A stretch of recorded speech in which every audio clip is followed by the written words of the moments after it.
Olá! Continuando a nossa aula de fundamentos, objetivos e princípios da Constituição Federal, a gente está no capítulo 21 do livro Direito Constitucional Esquematizado. É esse o capítulo que você vai ler para acompanhar essa aula do professor Pedro Lenza. A gente continua o nosso conteúdo com princípios que regem a República Federativa do Brasil. Já falamos do artigo 1º, já falamos do artigo 3º, agora nós estamos no artigo 4º da Constituição. Que princípios são esses, né? Esse artigo ele vai falar dos princípios que regem a República Federativa do Brasil nas suas relações internacionais. Antes nós estávamos falando dos fundamentos, dos objetivos internos, né? Do nosso país como um todo, mas com um olhar interno. Esse artigo 4º dá um olhar internacional, as relações do país com os outros países. E quais são esses princípios? Independência nacional, prevalência dos direitos humanos, autodeterminação dos povos, não intervenção, igualdade entre os estados, defesa da paz, solução pacífica de conflitos, cooperação entre os povos para o progresso da humanidade e concessão de asilo político. Esses princípios a gente pode encontrar vários exemplos na jurisprudência, tanto dos tribunais inferiores quanto da Suprema Corte e nos julgados da Justiça Comum. Esses princípios, eles nos levam à nossa tradição, a tradição brasileira da diplomacia brasileira, que é um país pacificador e um país pacífico. É um país que colabora nas missões da ONU, por exemplo, para situações de desastre em várias partes do mundo. É um país que sempre, nas relações internacionais, buscou a mediação dos conflitos. Essa é a nossa vocação, vamos dizer, essa é a nossa tradição. Não sei se é a nossa vocação, mas é a nossa tradição. E, acima de tudo, é um país de imigrantes. A nossa história, desde o início, é uma história de imigração. Então, quando a gente vê esses princípios colocados na Constituição, nada mais é do que o reconhecimento da história do país em relação às relações internacionais. Na independência nacional, esse princípio faz uma conexão com aquilo que já havíamos falado da soberania. O Brasil é um país que tem como fundamento a soberania na sua ordem interna, mas também internacional, através da independência nacional. Também aqui nesse artigo, quando ele fala de não intervenção, ele quer dizer, não quero que intervenham em minhas questões políticas e eu também evitarei intervir nas questões políticas de outros países. E na história recente vocês vão encontrar várias situações em que o Brasil sempre teve uma postura de mediador e uma postura de não intervenção. Prevalência dos direitos humanos, essa é uma obrigação de todos os países que assinaram a Carta dos Direitos Humanos da ONU, que é privilegiar e respeitar os direitos humanos.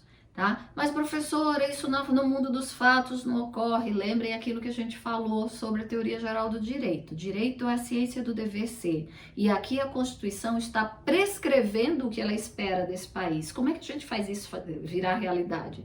Através da prática, do dia a dia. E muitas vezes a gente precisa ao judiciário, né? E ao judiciário para fazer com que isso de fato se materialize, quando pelas políticas ou pela ação de agentes públicos isso não ocorre.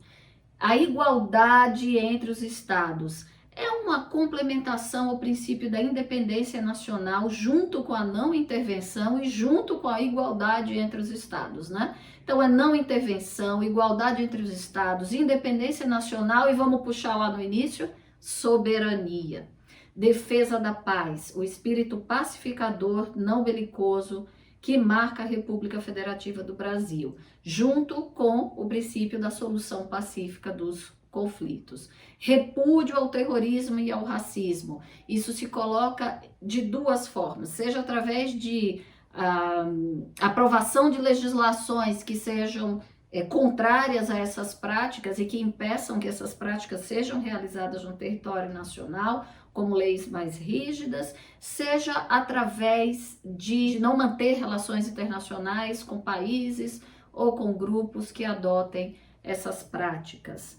Cooperação entre os povos para o progresso da humanidade. O Brasil é um país que é conhecido internacionalmente por cooperar nós cooperamos em várias situações internacionais de desastre, seja no continente africano, no Haiti, na Segunda Guerra Mundial nós tivemos ao final ali do ciclo uma participação em território italiano.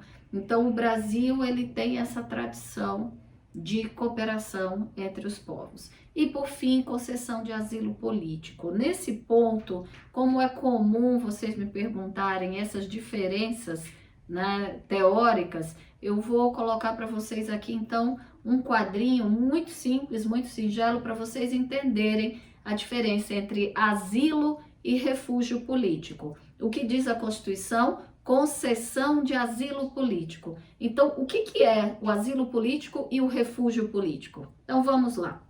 O asilo, ele é concedido para pessoas que são perseguidas em seus países de origem por crimes políticos, tá? É uma perseguição que ela é individual, normalmente acontece para uma pessoa ou para um núcleo próximo dessa pessoa, e é uma decisão de caráter político com concessão discricionária. O que é uma concessão discricionária? É aquela concessão que não é obrigatória, vinculada a uma determinação legal.